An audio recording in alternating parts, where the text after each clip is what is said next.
I get it. I understood this before. You don't have to... This is the third time we were in this same scenario. You don't have to construct another scene. You've delivered that message. You can move on with the story. It's okay.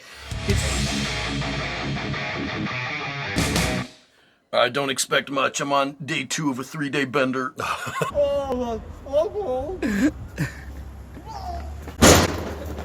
Wow. Don't expect much. What are they expecting? What are you talking about? Welcome to Gaming Dudes. Civil War. What a cool movie. Yeah, not the one with Captain America. No, not that stupid Marvel bullshit. The recent one that just came out with Kirsten Dunst, and I don't actually know anybody else that was in this. I just know her. I have wanted to fuck Kirsten Dunst for many, many years. She's not aging well. She's only in her 40s, but she's really aging quickly. Yeah, she looks like she's well into her 50s. I still want to plow her, and I have for a long time. That's fair. She appears in the movie Melancholia, where she appears fully nude, and it's an excellent film. Excellent film. Basically, this is going to be just 20 minutes of me talking about how much I want to fuck Kirsten Dunst. It really is a great film. I liked it a lot. It's very, very smart and very provocative. So much so that I think a lot of it went over most people's heads. Yeah, I can see that. Alex Garland is the director. Okay. You know anything about this guy? I don't actually. He's I excellent. know he's got a pretty decent sized resume. He's made quite a few films. Yeah, I mean, so he was a writer on 28 Days Later. Okay. Dredd, the Judge Dredd movie, the new one. That was him. Oh, nice. He did an art house. He knows violence. He did a smart art house sci-fi film called Ex Machina, which is I know that one. Excellent film. I actually do know that one. So Alex Garland has got credibility as an artist. He's really, really good at this. Fair. Okay. The story itself is so well done and cleverly done. Who's the good guy and who's the bad guy? That's the cool part. There really isn't a good guy or bad guy in this. They go out of their way to keep it ambivalent. Yeah. So if you're wondering, was this like leaning to the left or leaning to the right? Is it, one of those kinds of tales? No, it's not. And that's not just done for the ease of watching the film. It's done to be thought-provoking because everyone's right and everyone's wrong. Yeah. Once you've let it get to this point, you all fucked it up. Yes. Oh, there they give him credit for what he wrote. Oh, okay, cool. So yeah. Everyone's right, everyone's wrong, and everyone's a dick. Everyone is desperate. They're pulling their hair out. Yeah. Right. I just want to touch on some of the ways that they set this up beautifully. From the beginning, okay, Texas and California have teamed up, and they're the Western Alliance. Yeah, which already is like suspension of disbelief, but okay, I'm good with this. Okay, I'm glad you said that. We've got those two. We've got Florida is doing its own thing. Right. The president has somehow dissolved the FBI and is in his 3rd term, and there are Maoists in Portland. And that's all you know. Yeah. And you start thinking, well, that's weird because California and Texas are socially polar opposites. Maybe on the surface. Are they really? And you figure that's true. And you don't really know the history. You have no idea what this president has done to take things to this point. You know that he's up there talking about he's dissolved the FBI and he's still in control of the elected official U.S. government. So they must be right. But are they? Right. Is the elected government always... This is all done intentionally to make you start thinking about this shit. Yeah. This wasn't just by chance to say, we need to make sure that we appear impartial. It's to make you look inside. And it does it very, very well. It also plays really well as a cautionary tale of war and how really horrible it is, and how the only person who really understood how horrible it was is someone who's already experienced it. The old man, Sam. Yeah. Well, the old man and Kirsten Dunst. Yeah. She was a photojournalist for another war. Yeah. Sent over all these pictures as a cautionary tale. Don't do this because this is bad. And here it is happening. What I particularly enjoyed, there's historical context. You can go back and look at when a civilian population rose up to overthrow their government, right? Right. It takes a little bit of thought because you can't just automatically compare it to modern day. People think it's class and race, religious stuff, gender stuff. This superficial bullshit has been designed intentionally to confuse you. You can look at history. It's always been the royalty and the aristocrat. Let's look at the czars in Russia. Okay. When they executed the czar and his entire family. Right. It wasn't because of religious stuff or ethnic stuff. It was the czars and the aristocracy are living in this palace, and the fucking rest of us are potato farmers starving to death. In France, Marie Antoinette, played ironically by Kristen Dunst at one point, is throwing these lavish parties and eating like a king or a queen with all the aristocracy, and the rest of the peasants are starving to death. Here, it's fucking Jeff Bezos and Elon fucking Musk running everything, and the tow truck drivers who can't make the electric payment. It's not race or fucking nationality or religion or any of that bullshit. It's fucking haves and have-nots, and it always fucking has been. And when the fucking poor, starving finally get sick of it, much like they did in France, Jeff Bezos and Elon Musk get the fucking guillotine. We've seen it play out many times in history. Hear that, Elon fucking Musk? Who started PayPal here when he was a fucking illegal immigrant. Yeah. Okay, so it's a movie that's going to make you think. At least I hope it does. And it's also an entertaining movie. It is a lot of fun. It's well done. The one thing that I noticed from here is if you have somebody who's truly experienced both as a filmmaker, as a storyteller, and as a cinematographer, you get really great shots. And it really knows how to draw your eye so you know what you're supposed to look at, what you're supposed to pay attention to. So technically, this is a really, really well done film. And I just come off the tail of watching some bullshit Star Wars thing, I think, or something. I don't know, whatever it was. But I saw like the immediate comparison between the two on how you set up and frame your shots. And the difference between somebody who really knows what they're doing and somebody who just threw a camera up there, just trying to record it like a documentary. Yeah, it is. He did do a lot of handy cam, steady cam, though, or a lot of shaky cam. He did. And that makes it feel a little more visceral. Well done. Yeah. And he knew when to do it and when not to, because you don't want to cause motion sickness. I guess I really only had two complaints, not even complaints. Okay. They're not minor nitpicks. The intentional confusion to show that there is no right or wrong in all of this. Everybody's wrong.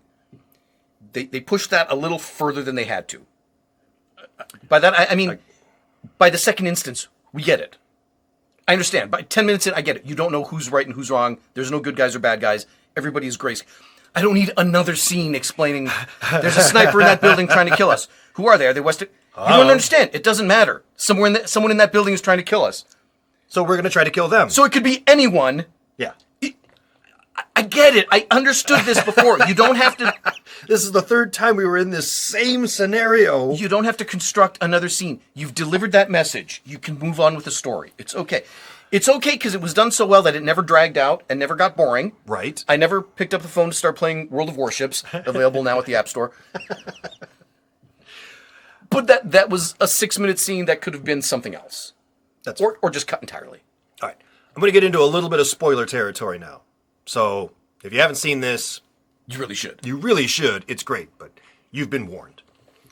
So, my only nitpicks, and they're again, pretty minor, and one of them was, after they encountered, I'm just going to call them the racist militia. Okay. Right? And the dude comes flying in with the car, which was a great scene. I love that. But then as soon as he peeled off and went away and the guy got the gun, I immediately said, someone in that car is about to get shot. It's going to be the old man. Dang it. And then immediately that happened. And I feel like that happens every time. Like, the way they set up the shot, the scene, everything, I feel like I've seen that a million times. And I was just hoping they would have done something a little different. But yeah, I was like, oh, that sucks. I was also a little I don't want to say disappointed by that scene. I also had an idea about that scene. Right. I would have loved to seen this guy, the Puerto Rican guy. Yeah. Or the South Florida guy. After they have that accident, he runs them over and saves them. Get in the car, get in the car. As they're all piling into the car, he just very quickly grabs a rifle and shoots those two. And then gets in the car, leaves the weapon and gets in the car. I definitely see where you were going with that. I would have liked to have seen everybody has a cracking point. Even this guy who's so sincere in his career that we tell the story authentically, we don't get involved. Even he has a cracking point where, fuck this, and he puts 2 bullets in him. I would have loved to see that. And then they never mention it again. There's no discussion. Yeah. None of them look back and say, why did you... Don't even bring Nothing. it up. Yeah. I would have loved that. But again, minor nitpicks. It still does it very, very well. I feel like at the heart of it, this is a road trip movie. Because you're just kind of following these guys along on their cute little road trip. Although it's not very cute. It's actually horrific, but, you know. The It's only a road trip movie. The only other thing, it does require some suspension of disbelief. If you try to work out the mechanics of how did it get to this, Yeah. you're going to have a lot. You're never going to get there because they so don't many explain variables. it. They don't explain it. They don't explain how they got to this point, and they really don't explain what these different sides and forces are fighting for. But it's not about that. I mean, the movie's not about that. But so, you never see it break down to that point, and so you have to actively stop your mind from trying to figure it out. Where it first came to me when they had the first shootout. Right. There's the Chinese guy in the Hawaiian shirt, and they're shooting at federal troops. He's hiding behind a pillar in a building, and there's federal troops, and they're having this gunfight. And I'm thinking, these are civilians with sport rifles. Trained professional soldiers are going to wipe up the floor with you. You have to stop thinking about stuff like that. Like, okay, the Western militia is rolling in with F-15s and Abrams tanks. The only way they could do that is if they were National Guard, California, Texas National Guard, which means the commanders of the Texas and California National Guard had to disregard direct orders from the Pentagon and somehow convince all their troops to break away from their federal orders. You can't start thinking about that because it gets very, very complicated. Because the instant you start getting word in Washington, the commander of Fort Houston said he's pledging his support to the Western Alliance. Oh shit! Well, drop a nuke on Fort Sam Houston, I guess. You can't stop thinking. Yeah, that's actually my brain did go there at one point where I was like, no one's dropped a nuke yet. I guess they didn't want to go that far. Tallahassee has just declared their secession. Okay, drop a nuke on Tallahassee. It'll come apart. You have to stop thinking about how did this actually... It won't work. No. You don't have enough, and any straw you grasp at, it starts to damage it. So just don't. Yeah. And it's ultimately not important. The last thing I wanted to bring up is... I know if you guys are watching us, then you certainly have been watching Jeremy Johns and his reviews. And the one thing he brought up was he didn't really like the ending. He felt the ending cut short. Like there could have been 10 more minutes of something, so it felt kind of unfulfilling in the end. And I disagree. I disagree as well. I thought it had a very strong ending. I loved when he got in front of the president and he says, I need a quote. Yeah. And the quote he got, and I was like, wow, that's pretty perfect. That was a great moment. It was perfect. There can't be closure. Because how does it end? Okay, it ends. Okay, the Western Alliance won. Great. You're in charge of a fucking nation of rubble now. Congratulations, you won. Yeah. Now what? You got what you wanted. The end. It's supposed to feel like that. Like, well, now you've just fucked it entirely, and we will never recover.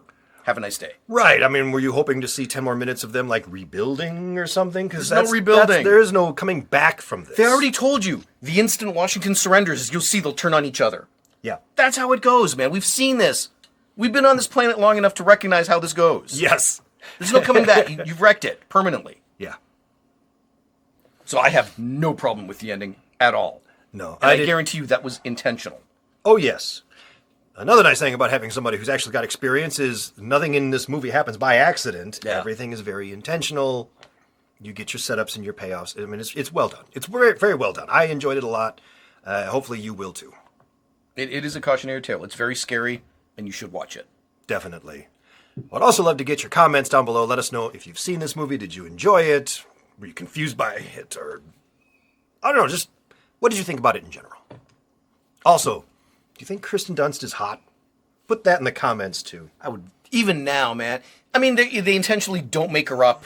She's supposed to be this. Well, she's supposed to look like this jaded reporter who's seen too much, and she's supposed to look tired all the time and exhausted. She pulls it off great. But if you saw her at the red carpet for this movie, she looks fantastic. No, she still looks like she's aging at an accelerated rate. Damn good. Trust me, I looked it up. I would still knock the bottom off that shit. Don't get me wrong. Fair. I'm just saying, she's not like in her 20s anymore. All right. That's fair. Which is okay. Yeah. I don't mind. All right, fair enough. We'll see you in another episode. Like, share, comment, subscribe. Far out. All right. We'll see you later. Bye.